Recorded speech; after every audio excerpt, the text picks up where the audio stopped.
성경을 보면 예수님께서 여러 가지 기적을 행하시는데 특별히 병자를 고쳐주신 치유 사건이 굉장히 많이 기록되어 있습니다. 무려 41가지의 치유 사건이 이 짧은 복음서 4개에 기록되어 있습니다. 그리고 전체 복음서의 두께에서 그 분량만 보아도 5분의 1이 다 고치시고 또 고쳐주신 그런 사건이 될 정도입니다. 근데 이 많은 치유의 사건을 가만히 또 분석을 해보면 크게 2가지로 나누어집니다. 하나는요, 예수님께서 보시고 불쌍히 여기셔서 그래서 일방적으로 그 사람의 상태나 내용에 관계없이 가서 고쳐주신 그런 치유의 사건입니다. 그러면 2번째는 우리가 예측할 수 있겠죠. 2번째는 그 아픈 사람들이 예수님 앞에 나와서 요청을 하는 거예요. 크게 부르짖으면서 날 좀 고쳐주세요, 나를 불쌍히 여겨주세요 해서 고쳐주신 치유의 사건이 그렇게 41가지나 기록되어 있습니다. 근데 오늘 나오는 이 한 여인에 대한 치유의 사건은요, 이 2가지 어디에도 속하지 않습니다. 이 여인이 나와서 나 좀 아프니까 고쳐주세요 한 것도 아닙니다. 그렇다고 예수님께서 먼저 발견하시고 그 애를 찾아가셔서 고쳐주신 그런 사건도 아닙니다. 그래서 참으로 특별한 치유의 사건, 다른 고쳐주신 그런 기적과는 다르게 그렇게 구별되는 치유의 사건인 것입니다. 오늘 사건이 특별하다라고 했을 땐 단순히 또 병이 고쳐졌다, 혈류병이 고쳐졌다라고 한 것에만 있지 않습니다. 오늘 마가복음 전체를 보면요, 이 조금 성경을 갖다 깊이 들여다보면요, 이게 뭐지 하는 특별함이 오늘 이 혈류병 치유를 경험한 여인의 이야기에 들어 있습니다. 여러분, 바로 마가복음 오늘 5장인데 앞에 한 장 앞에 4장을 보면요, 예수님의 기적 가운데 너무너무 놀라워서 세상 사람들도 다 알고 있는 기적이 기록되어 있습니다. 바람과 풍랑을 갖다 선포하셔서 잠잠하라 라고 하신 굉장한 이적이 소개되어 있습니다. 예수님의 능력 앞에서는 자연도 어쩔 수 없이 복종하더라 라고 하는 너무너무 놀라운 권세가, 그 기적이 4장에 기록되어 있습니다. 그리고 오늘 한 장을 넘겨서 5장, 오늘 본문을 시작하면서 그 유명한 거라사 지방의 군대 귀신 들린 사람을 고친 이야기가 기록되어 있습니다. 한 사람을 그냥 고친 것이 아니에요. 군대라고 불릴 정도로 수많은 귀신들이 예수님 한마디 말씀에 꼼짝없이 그 사람에게서 나와서 돼지떼에게 들어가는, 그래서 그 돼지떼 2000마리라고 했으니까 아마 한 마리에 귀신 하나만 들어갔어도 2000마리나 되는 그 귀신이, 이 귀신 같은 영적 존재들도 예수님 앞에서는, 그 권세 앞에서는 어쩔 수 없이 복종하더라라고 하는 것을 드러내는 어마어마한 사건인 것입니다.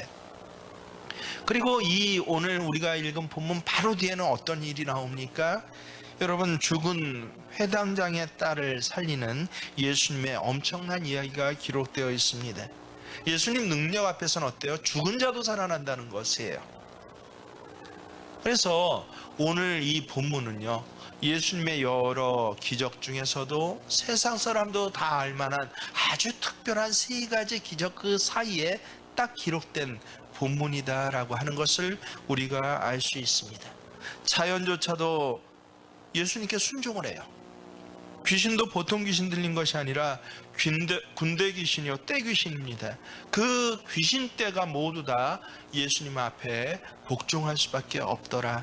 그리고 죽은 자를 살리신 놀라운 이야기들이 진행되고 있는데 그 한가운데 이 이야기가 기록되었다라고 한다면, 근데 실제 이 이야기를 보면요, 이 마가복음의 이 놀라운 흐름 가운데 너무도 작은, 그저 한 사람의 병이, 그것도 죽을 병도 아니었어요. 오랜 지병입니다. 작디작은 그 병이 고쳐진 이야기가 끼어 있는 것입니다. 성경에는 그녀의 이름도 나와 있지 않습니다. 그녀는 성경에서 한 번도 중심 인물이 되어본 적도 없습니다. 긴 이야기도 아니에요. 당시 아주 중요한 인물이었던 회당장 야이로의 딸이 다시 살아나는 그 중요한 사건이 진행되는데 잠깐 에피소드와 같이 그렇게 기록된 짧은 이야기입니다. 매우 대단하고 중요한 사건 사이에 별로 중요하지도 않는 짧은 이야기가 아주 초라한 모습으로 끼워져 있습니다. 그래서 성경 흐름을 좀 더 깊이 성경을 읽게 되면요, 당연히 의문이 들 수밖에 없습니다. 왜 이 여자의 이야기가 대단한 이야기, 자연 질서를 초월하는 이야기, 죽음까지도 살려내시는 그 엄청난 이야기 그 한가운데 기록되어 있을까요? 도대체 이 초라한 여인의 이야기가 무슨 의미가 있길래 이렇게 대단한 이야기의 맥을 그것도 딱 끊어놔요. 회당장의 죽은 딸을, 죽은 자를 살리신 이야기의 한가운데 맥을 딱 끊어서 그렇게 들어와 있습니다. 성경은 왜 이 이야기를 엄청난 예수님의 이적 한가운데 맥을 끊고 그렇게 이 여인을 그리고 있을까요? 여러분, 우리의 이런 의문에 대해서 성경의 대답이 뭔지 아십니까? 사실은 성경을 오늘 가만히 읽어보면 예수님께서 친히 대답해 주셨습니다. 작디 작은 여인의 이야기 아니야. 이 여인은 소중해 라고 하는 것입니다. 실제로 우리가 성경을 좀 더 묵상해 보면요, 우리가 생각할 때야 다른 이야기들이 훨씬 더 크고 놀라워 보이는데, 그런데 이 혈류증의 이야기를 참 희한하게도 마태복음에도 기록하고 있고요, 마가복음 그리고 누가복음에도 모두 기록해서 우리에게 전하고 있습니다. 그만큼 이 여인의 이야기는요, 소중하다는 것입니다. 왜 그렇습니까? 도대체 이 여인이 누구길래 예수님은 또 성경은 이 여인이 그렇게 소중하다라고 우리에게 말씀하십니까? 우리는 이 여인에 대해서 상식적으로 알고 있습니다. 지난 12년 동안에 이 여자 나이 12년입니다. 그러면 그 얼마나 그 소중한 젊은 나이의 때입니까? 그 12년의 기간을 혈류증을 앓는 환자로 살아 버텨왔습니다. 이제는 아무도 없습니다. 다 잃어버렸습니다. 가정도 없습니다. 당시에 어떤 의료 상황 수준이나 문화로 볼 때 이 여인은 분명히 이혼당했습니다. 별 수 없이 가정을 떠나야 했고 자녀도 없습니다. 사랑받지를 못해요. 기대할 것도 없습니다. 그런 사람입니다. 또한 도와줄 사람도 없습니다.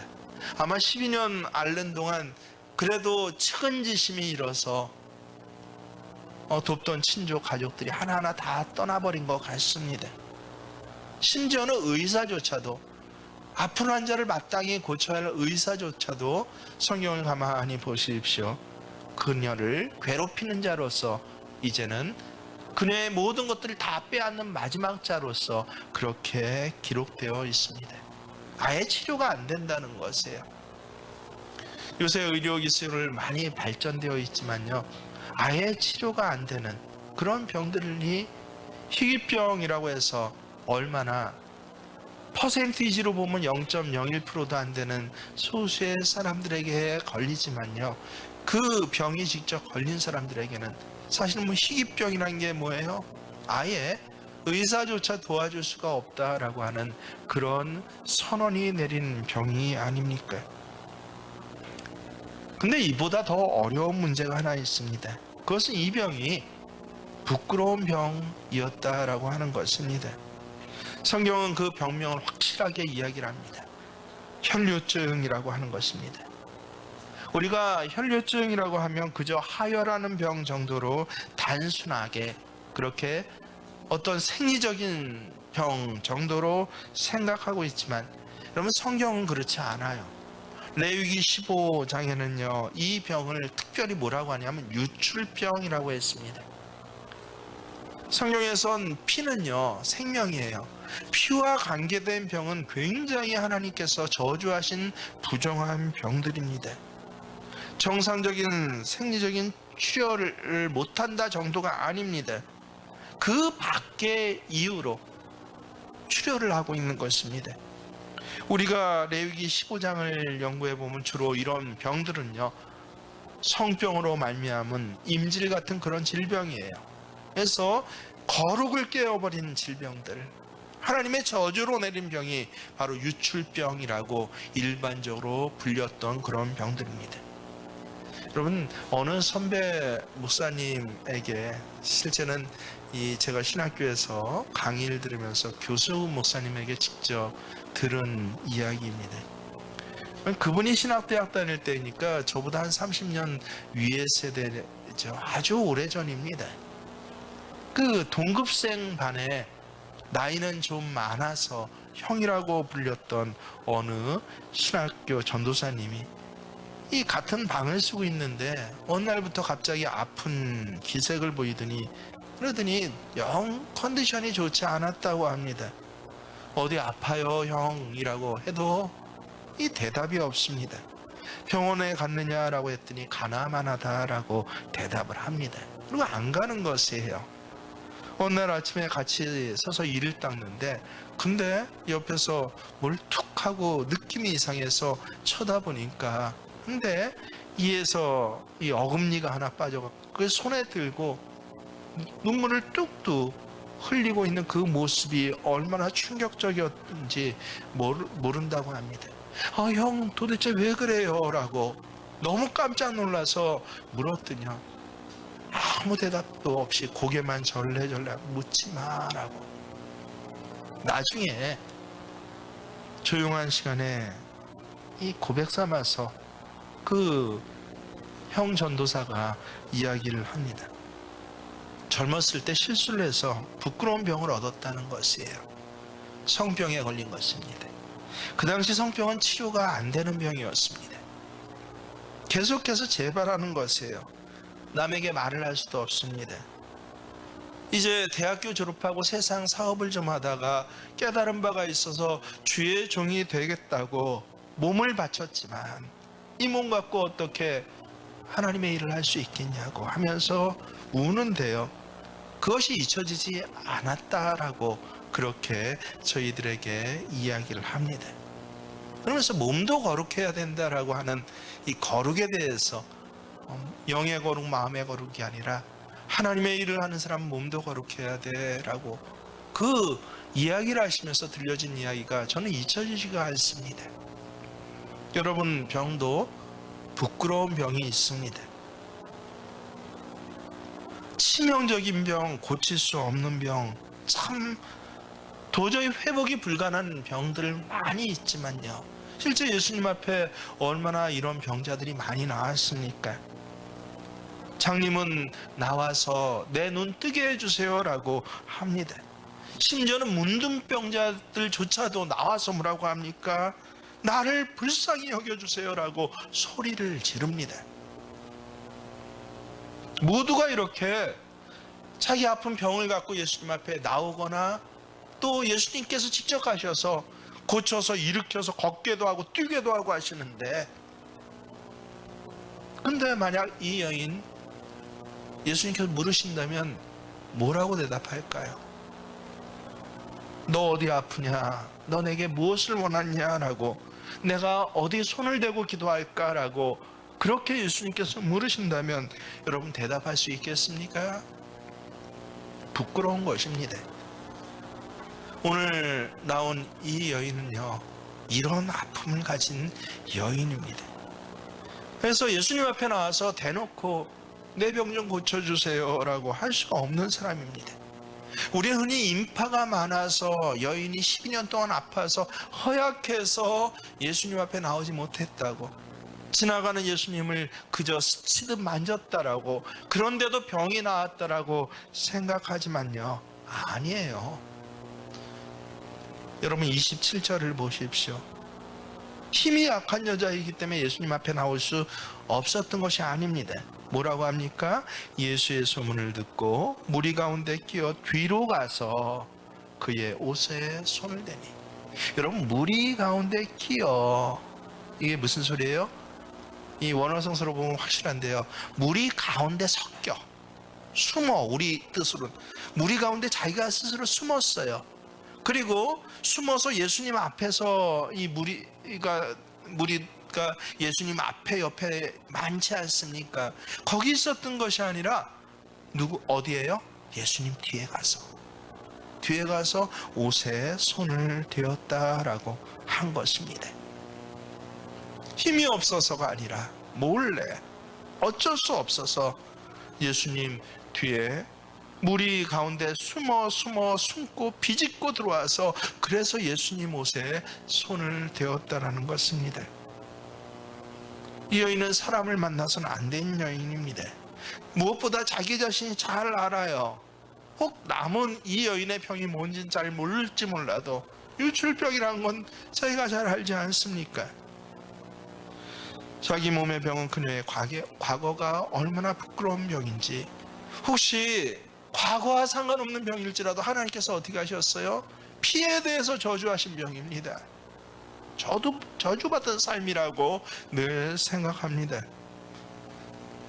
율법에도 분명히 나와 있습니다. 이렇게 출혈과 관계된 병은, 심지어 정상적인 여인일지라도 한 달에 한 번씩 하는 생리 때는 절대 성전에 나올 수 없다라고 하신 것이 피에 대한 하나님의 말씀이에요.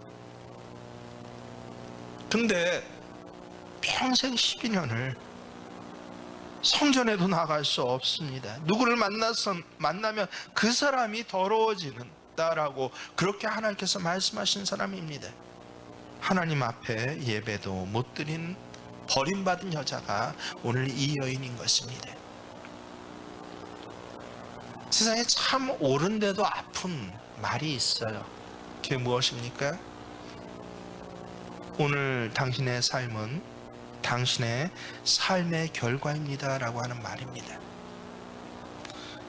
얼마나 잔인한 말인지 몰라요. 너무도 옳은 말인데, 그래서 이 앞으로 살아갈 때, 오늘 삶의 자리가는 너의 삶의 결과야, 그렇기 때문에 오늘 잘 살아가야 돼 라는 교훈으로 이 말씀을 전할 때는요, 들으면 그것이 그렇구나 하고 고개가 끄덕끄덕해지지만요, 실제 성병에 걸려갖고 그것이 오래돼갖고 뽑혀진 어금니를 들고 뚝뚝 눈물을 흘리고 있는 사람에게 이 모습은 너 삶의 결과야 라고 할 때 얼마나 잔인한 말입니까?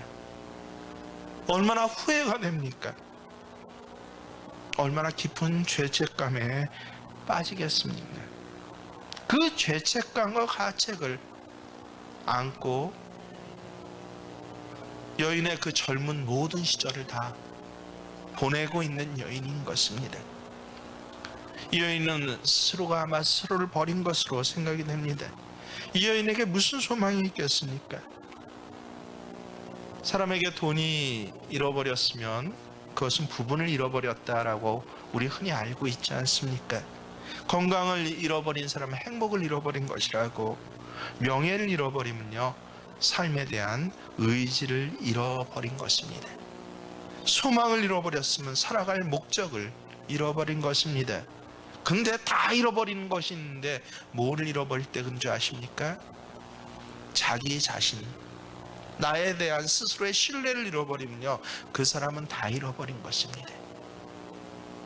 이 여인은 자기 자신 스스로도 부끄러워요. 자신이 자기 신뢰를 잃어버린, 인생의 모든 것을 다 잃어버린 여자인, 그런 여자가 바로 나입니다. 근데 놀랍게도 이렇게 다 잃은 여인인데, 참으로 그래서 저는 놀랍습니다. 딱 하나 남은 것이 하나 있었습니다. 그게 무엇입니까? 믿음입니다. 부끄러운 몸이지만 그 부끄러움에도 불구하고 그것을 뛰어넘는 믿음입니다. 시리와 좌절 가운데 빠져있는 그녀에게 어느 날 소식이 하나 들려요. 모든 병을 고치시는 분이 계시다는 거예요. 악귀들을 쫓아내시는 분이 계시다는 것이에요. 놀라운 말씀으로 하나님의 비밀을 전파하시고 그 권세가 얼마나 대단한지 떼거지 귀신도 한마디에 다 돼지떼 속에 2,000마리에 들어가서 바다로 뛰어들어서 자살하게 하는 그런 분이 계시다라는 것입니다. 말씀으로 광풍조차 잠잠하게 하고 물결을 조용하라고 그렇게 꾸짖으시고 무리를 걸으시는 분이 계시다라고 하는 것입니다. 아까 제가 말씀드렸던 바로 이 여인이 예수님을 만나기 전까지 바로 직전에 있었던 이 위대한 모든 예수님의 일들이 이 여인에게 들려진 것이에요. 놀랍게도 이 여인은 그 예수님의 이야기를 듣는 순간이요, 마지막 희망 하나를 붙잡게 됩니다. 무엇입니까? 내가 만약 그분의 옷자락이라도 만지기만 하면 내 병이 나을 수도 있어 라고 하는 이 희망인 것입니다. 그녀는 이 희망이 어떻게 왜 생겼는지 모르겠어요. 저는 이것이 아직도 궁금합니다. 실제 목회 현장에서 보면요, 말씀을 듣고 어떤 사람은 한 귀로 듣고 흘려버려요.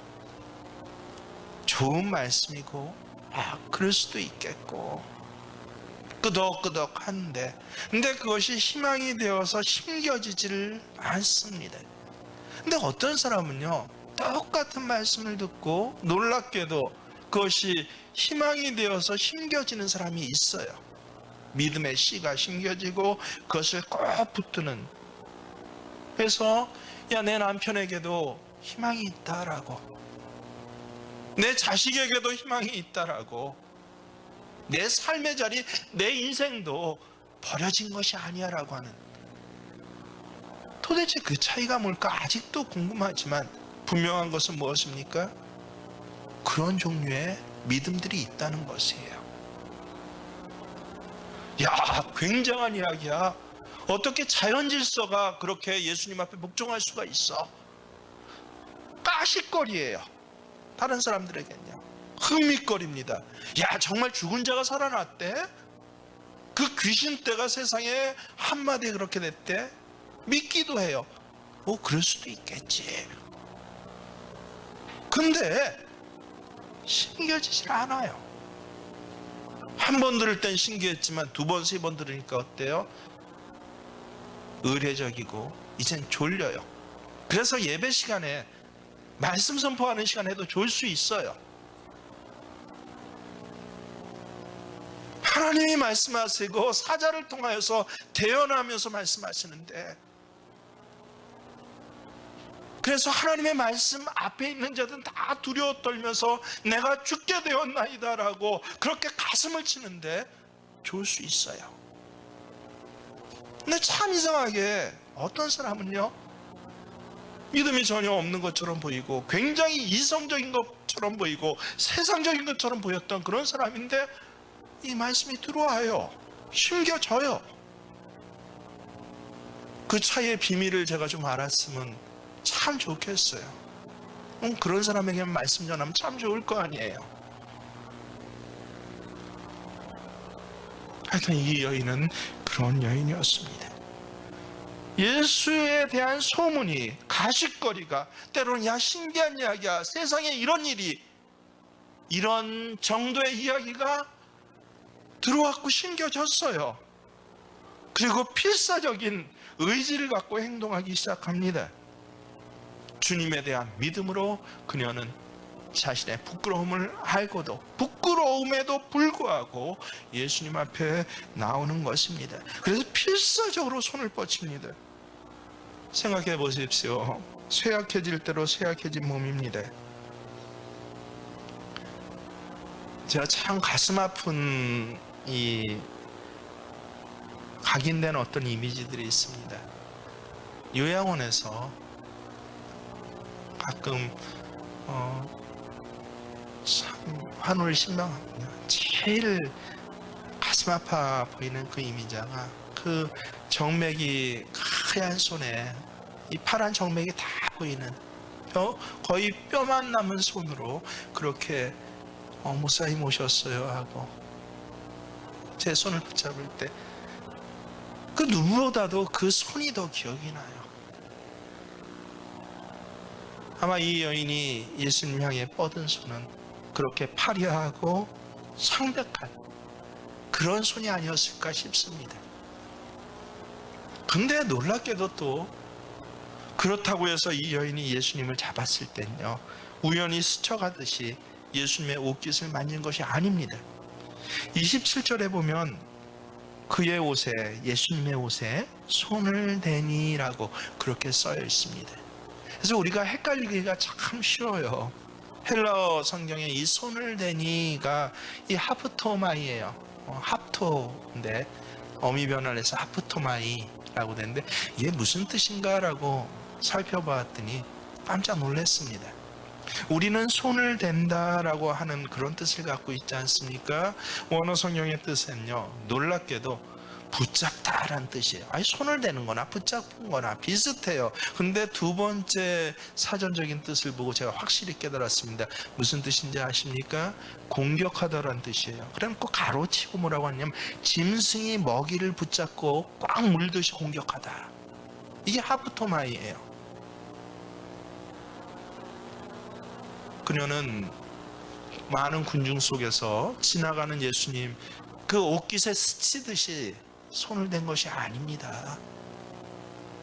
아주 직설적인 사전 뜻으로 어떻게 했다는 것이에요? 부끄러워서 사람들 앞에 나올 수 없어서 그 문중 가운데 숨어 있었지만 어떻게 해요?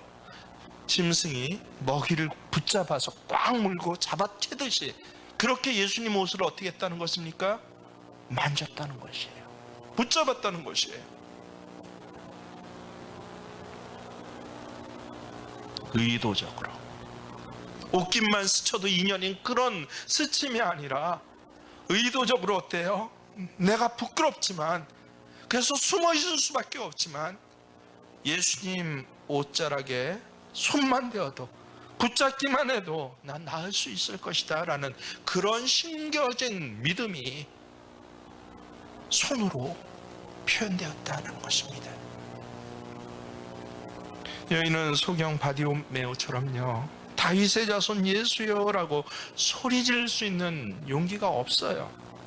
예수님 앞에서 매달리면서 애걸하면서 예수님께 날 좀 고쳐주세요 라고 그렇게 졸라댈 수 있는 처지도 아닙니다.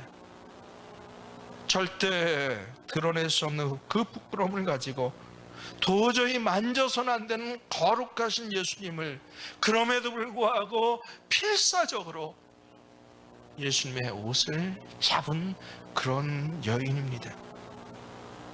그녀가 이러한 심겨진 믿음을 손으로 붙잡았을 때 어떻게 했어요? 정말 놀라운 일이 일어납니다. 그녀는 만졌고 그 즉시로 피가 멈추고 그녀는 고침을 받았습니다. 엄청난 일이 벌어진 것입니다. 29절을 잘 보세요. 이에 그의 혈류근원이 곧 마름에 병이 나은 줄을 몸에 깨달으니라.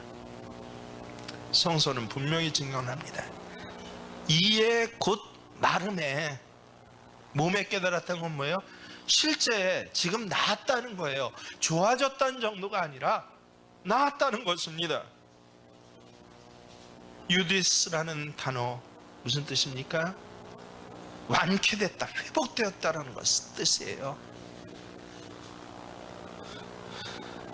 자, 사실 여기까지는요, 저 개인적으로는 있을 수 있는 일이다라고, 불치병을 가지고 예수님 옷자락이라도 만지면 낫는다라는 믿음을 가지고 예수님 옷자락 만졌는데 병이 나았다. 야, 참 굉장한 일인데 있을 수 있는 일이에요.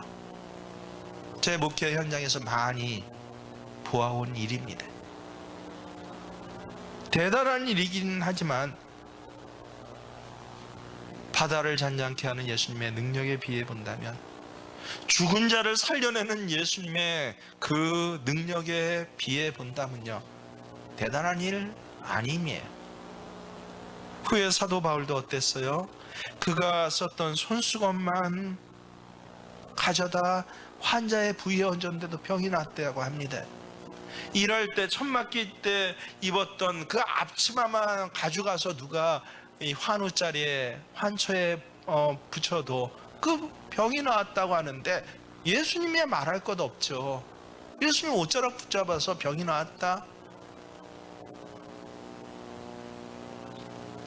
아마 여러분 중에도 정말 불치의 병을 가지고 있다라고 한다면 예수님 옷자락이라도 붙잡아서 내가 병이 낫겠습니다 라고 한 그 믿음을 갖고 있는 분이 계신다면 여러분 예수님 옷자락 붙잡으실 분들 굉장히 많으실 것이라고 저는 믿습니다.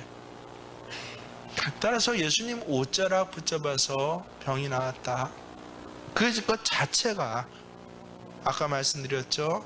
마가복음 4장과 5장 이 두 장 사이를 꿰뚫는데 이 여인의 이야기가 기록될 만한 그런 이유는 될 수가 없습니다. 근데 정말 중요한 사건, 그 사건이 그 다음에 병이 나은 다음에 발생한다는 것 여러분 아십니까? 30절 말씀입니다. 예수께서 그 능력이 자기에게서 나간 줄을 곧 스스로 아시고 무리 가운데서 돌이켜 말씀하시되 뭐라고 합니까? 누가 내 옷에 손을 대었느냐. 너무 시끌벅적하고 세상에 예수님 근처에 밀고 당기는 또 제자들은 호위하고 어마어마한 이 혼란한 한가운데서 갑자기 딱 하고 모든 것이 멈췄습니다. 왜요? 예수님이 멈춰 섰어요. 일시에 다 조용할 수밖에 없지 않습니까? 앞으로 가시던 예수님이 갑자기 뒤돌아보시면서 전혀 엉뚱한 말씀을 하세요. 누가 내 옷에 손을 대었느냐. 여러분 이 당시의 상황, 사람들이 하도 밀려있고 마치 요새 스타 한 명, 아이돌 스타 한 명 지나가면 경호원들이 제자들 12제자가 경호원처럼 예수님을 둘러싸고 있고 아주 이 복잡한 상황, 웅성거리고 시끄러운 상황이 갑자기 딱 멈춰졌다고 생각해 보십시오. 정적이 흐르는데 근데 예수님이 하신 말씀이 뭐예요? 누가 내 옷에 손을 대었느냐. 상식적이었던 이 내용을 전혀 몰랐던 제자들과 사람들은 기가 막혔습니다. 아니 사람이 이렇게 많이 복잡했는데 그러면서 지나가다가 예수님 옷에 옷깃이 스칠 수도 있죠. 그거 갖고 갑자기 정색을 하더니 딱 멈추셔갖고 뒤를 돌아다 보시면서 누가 내 옷에 손을 대었냐고 따지듯이 그렇게 물으시는 예수님을 한번 생각해 보십시오. 제자들이 뭐라고 그래요? 심지어는 아니 사람들이 이렇게 많은데 지금 누가 내 옷에 손을 대었냐고 누가 내 옷을 스쳐갔냐고 그렇게 예수님 물으시는 거예요 하고 기가 막힌 물음을 하지 않습니까? 다른 복음서 애들을 보면 더 적나라하게 제자들이 이야기를 합니다. 아니 그까지 일 갖고 도대체 예수님 왜 그러시는 걸까? 근데 예수님은 정색을 하시고 물으셔요. 군중 가운데 몰래 숨어들어서 믿음의 행동을 했지만 그래서 병이 나았지만 여러분 갑자기 조용하고 정지된 화면과 같은 상황에서 이 여인을 한번 생각해 보십시오. 저는 아마 예수님이 몰라서 누가라고 했을까요? 여인이 고쳐주신 줄 아시고 아셨어요. 아마 눈은 그 여인을 바라보셨을 수도 있을 것입니다. 수많은 군중이지만 여러분이 그 여인이란 뭐라고 대답하시겠습니까?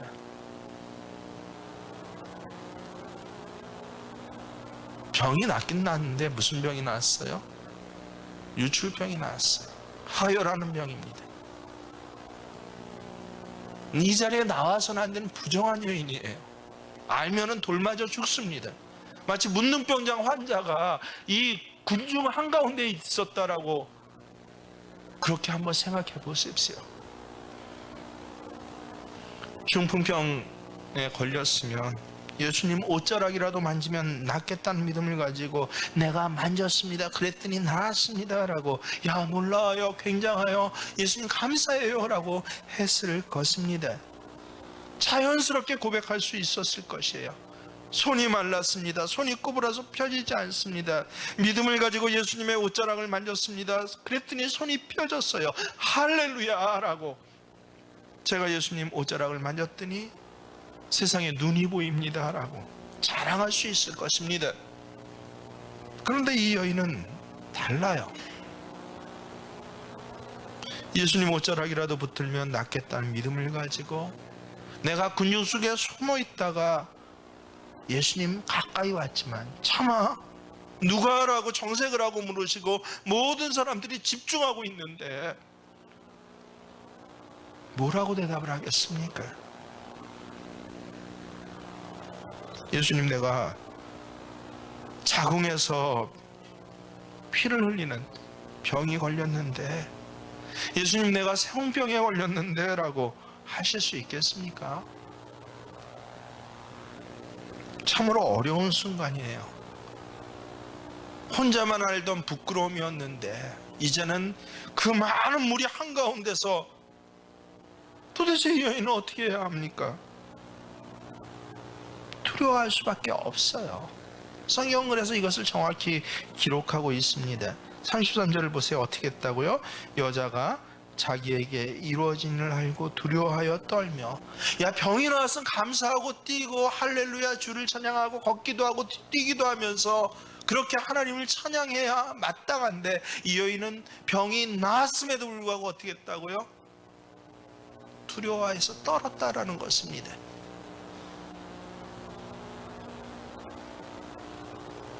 내가 나았습니다라고 나은 사실조차 말할 수 없어요.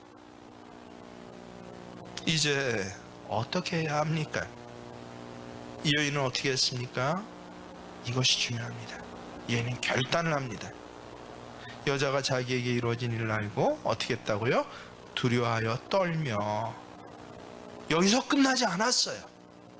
하반절에 계속 보십시오. 뭐라고 합니까? 와서 그 앞에 엎드려 모든 사실을 여쭈니, 모든 사실을 여쭈니 바로 이것입니다. 아주 짧게 표현되어 있지만 결코 짧지 않는 순간이요, 짧지 않는 심정입니다.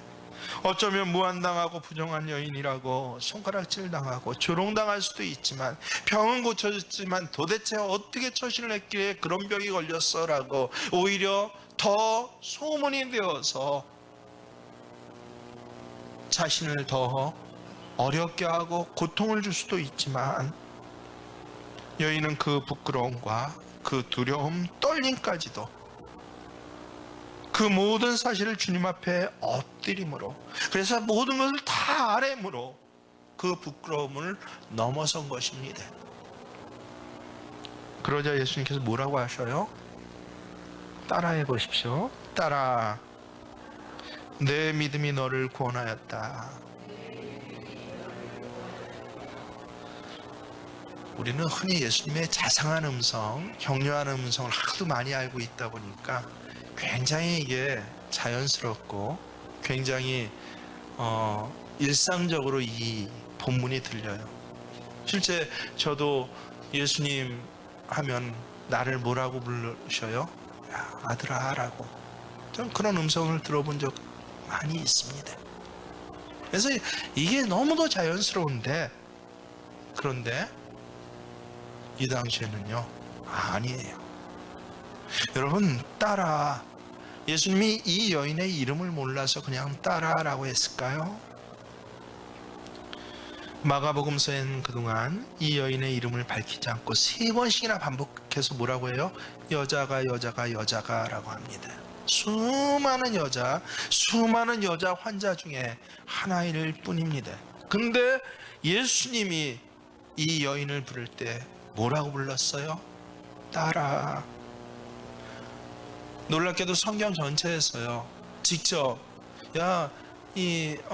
정말 그 가늠하다 잡혀온 여인에게도 이 딸이라고 쓰신 적은 있지만 아브라함의 딸이다라고 하셨어요. 성경 전체에 예수님과 관계된 여인 중에서 예수님이 직접 내 딸아라고 불러주신 여인은 이 여인 하나밖에 없다는 거 여러분 아십니까? 오직 이 여인에게만. 우리는 또 저기를 늘 모시기 거시기가 많아서 이 문법적으로 생략하는 게 많잖아요. 원어 성경을 보면 냅따라 라고 분명하게 나와 있습니다. 지금 예수님은 이 여인을 그저 병 고침 받은 여인, 야 믿음이 좋아서 병이 고쳐졌어, 야 복 받았어 하는 여인 정도가 아니라 내 딸로 예수님 가족으로 선언하시고 받아주시고 있는 것입니다. 너는 믿음으로 나를 만졌다라고, 너는 믿음으로 나를 붙들었다. 짐승이 먹이를 꼭 악나물고 붙잡듯이 그렇게 내 옷자락을 믿음으로 붙잡았다라고. 사랑하는 예배자 여러분, 12해를 혈류병으로 앓던 여인처럼 여러분을 계속해서 짓누르는 문제들이 도대체 무엇입니까? 하소연, 불평, 불만도 할 수 있어요. 우리 아버지가 어때, 어머니가 어때라고. 근데 그 문제 가운데는 너무도 그 문제 자체가 부끄러워서 말할 수 없는 문제들도 있지 않습니까? 남편에게조차, 아내에게조차 말할 수 없는 문제들이요. 자식들 앞에 말할 수 없는 그런 문제들이 있지 않습니까? 남이 보면, 또 성경 일반 상식의 율법적으로 보면, 야 피와 관계된 병이야, 하나님이 저주하신 병이야 라고 스스로도 그렇게 나에 대해서 용납하지 못한 그런 부끄러움들이 여러분 없습니까? 찬란하고 만연해야 될 순간들이 파괴하게 질려져 가고 지쳐가는 그런 부끄러움들을 여러분 없습니까? 우리는 흔히 은퇴 이후의 삶을 어떻게 잡아요? 저도 아주 오래 30대 이전부터 그런 기도했어요. 하나님, 내가 은퇴 이후에 이런 삶을 살겠습니다. 소망이 있고 비전이 있습니다. 저희 아내는 동의하지 않지만 저는 그렇게 살아갈 것입니다. 그런데 어떻습니까? 막상 은퇴를 앞두고 혹은 은퇴하고 나니 부끄러워요. 아직도 먹을 것 때문에 거짓말을 하고 싸우고 의가 상하고 분이 나고. 자, 은퇴는 리타이어야. 인생을 이제는 여전 것은 먹을 것 같고 육체적인 것 같고 살아왔지만 이제는 하나님 나라를 위해서 선하고 아름답고 충만한 곳 살아가야지. 근데 부끄러워요. 아직도 그 삶의 자리에 피가 나요. 아직도 거룩이 깨져 있고 부정직합니다. 그래서 대부분의 사람처럼 난 깨진 몸이야, 깨진 거룩이야, 난 불결해. 그럼 뭐 어때? 아예 예수에 대한 말씀이 이 여인보다 훨씬 더 많이 듣고 또 간증하는 사람 앞에서도 어때요? 신겨지질 않아요. 그래서 오래 믿은 것이 부끄러움이 돼요. 더 딱딱해져요.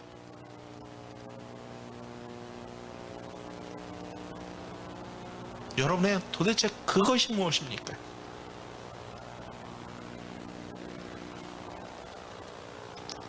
이 여인이 어떻게 했다는 거예요? 그저 병이 고쳐졌다, 희귀병이 고쳐졌다는 정도가 아니라 여인은 그 부끄러움을 다 가지고 믿음으로 나았고 자기가 할 수 있는 믿음의 일을 했습니다.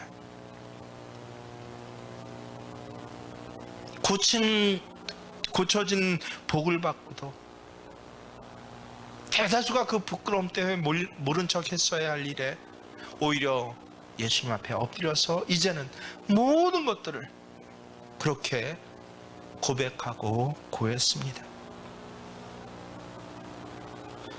이 시간 여러분도 이 여인과 같이 믿음으로 손을 내미셔서 스쳐 지나가는 신앙이 아니라 예수님 꽉 붙잡는 신앙 되시기를 바랍니다. 딸아, 내가 이미 알고 있느니라. 아들아, 내 믿음이 너를 구원하였다. 이제는 평안히 가라. 원문 성경에 보면 평안히 가라라고 했죠. 고쳐졌으니까 이젠 편안할 거야. 우린 그렇게 또 받아들였는데, 놀랍게도 이 원문 성경에 보면 뭐라고 나옵니까? 영어 성경에 정확히 나와 있는데 평안을 향해서 가라. 무슨 뜻이에요? 그냥 고쳐진 거야. 너 아팠는데 고쳐졌어. 야, 이제 넌 행복할 거야가 아니라 앞으로 너의 삶의 자리는 행복의 삶의 자리. 여지껏 어때요? 부끄러움의 삶의 자리였어요. 티 안 나게 하고 견뎌야 하고 어떻게든지 그 절망 가운데 이 아픔을 그렇게 안고 살아야 했지만, 이젠 네 삶의 모든 시간들이 뭐 해라?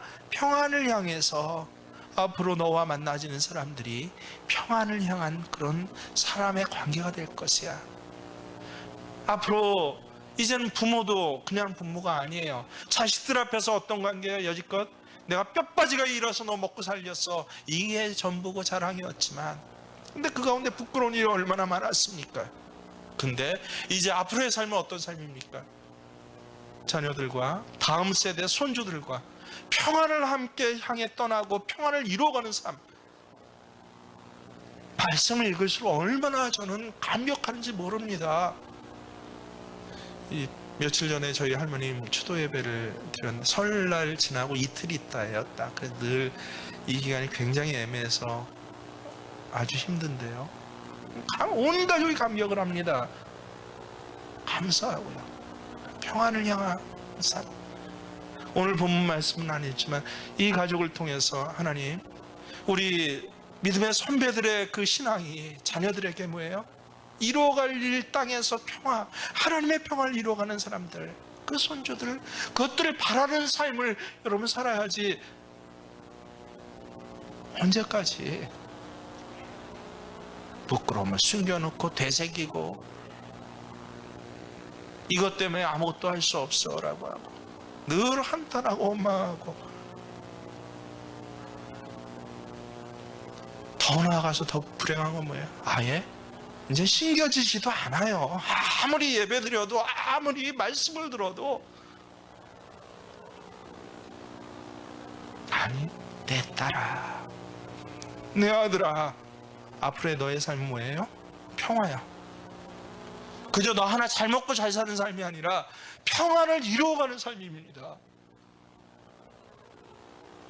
그래서 이 여인의 이야기가 위대한 예수님의 여러 기적 중 가장 손으로 꼽는, 우리가 일상적으로 생각하는 그 위대한 기적 한가운데 이 여인의 이야기가 예수님 딸의 이야기로 기록되었구나라는 것을 깨닫게 될 때요, 이 여인이 바로 누구예요?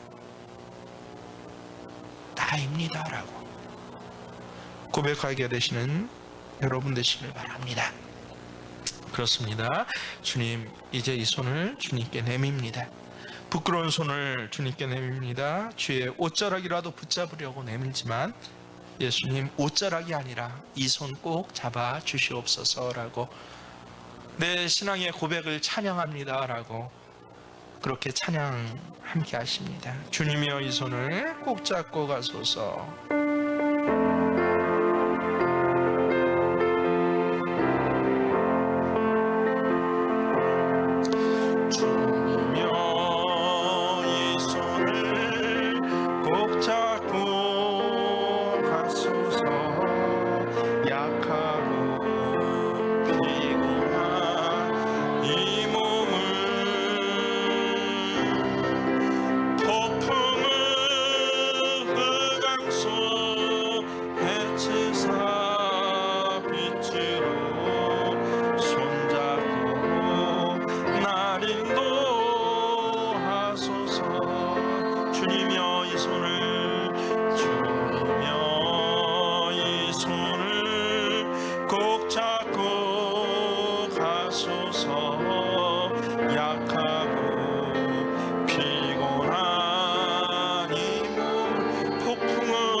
손잡고 날 인도하소서.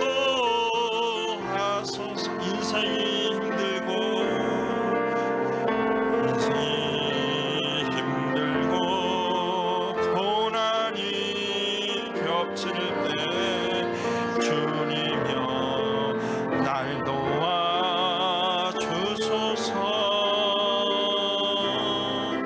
외치는 이 소리 귀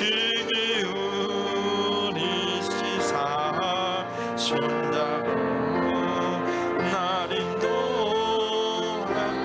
그렇습니다 주님. 하열한 여인, 부끄러운 여인 아니라, 또 그냥 병 고쳐진 운 좋은 여인이 아니라 나를 딸이라고 불러주시고 아들이라고 불려주신 예수님, 병 고쳐진 것, 그것에 만족하는 것이 아니라 예수님 딸과 아들이 되어서 평안을 향한 삶을 이제부터는 살아갈 수 있도록 내 앞으로의 모든 날들을 선포해 주시고 축복해 주신 예수님, 주의 손을 꼭 붙잡습니다.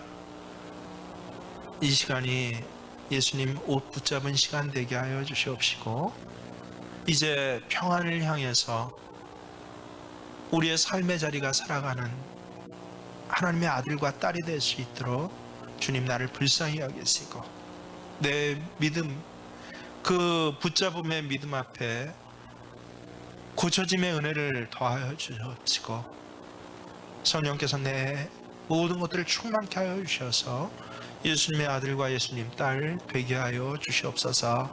주의 이름 함께 기도합니다. 주여 주여 주여. 할렐루야. 하나님을 찬양합니다. 아버지 하나님 참으로 감사드립니다. 하나님, 오늘 여기 12년 혈류병과 같은 병을 갖고 주 앞에 나온 여러 사람들이 있음을 주께서 아십니다. 여인과 같은 심정을 가지고 몰래 그 부끄러움을 가지고 예수님의 옷자락을 꼭 붙잡습니다. 믿음으로 붙잡습니다. 하나님, 이 믿음에 치유의 은혜로 응답하여 주시옵소서. 고쳐주시고 치료해 주시는 은혜가 이제 그 병고침의 은혜를 넘어서 앞으로의 모든 날의 삶의 자리가 평안의 삶이 될 수 있도록 주께서 인도하여 주시옵시고, 나 있는 자리에서 주의 사랑을 받는 자들의 그 삶의 은혜와 평강이 어떻게 세상을 향하여 평화가 되며 가정을 향하여 평안이 되며 또 삶의 자리에 있어서 주의 능력이 되어 나타나는지, 고침받은 자로서 구원받은 자로서 그 은혜의 삶을 살아가는 저희들이 될 수 있도록 주님 도우시고 하나님이여 인도해 주시옵소서. 이제는 우리 주 예수 그리스도의 은혜와 하나님 우리 아버지의 지극하신 사랑하심이 성령님의 우리를 감동케 하시고 믿어지게 하시고, 믿음을 행함으로 고백할 때마다 그 자리에 고쳐지고 치료가 되고 온전케 되며 평안을 더해 주시는 동행하심의 역사하심이 이제 주를 향하여서 두 손을 내미는 모든 생명께 귀한 예배자들에게, 또 이 믿음을 붙잡고 주의 그 옷자락을 붙는 모든 믿음의 사람들의 삶의 자리에 함께 하시기를 간절히 축원하옵나이다. 주여.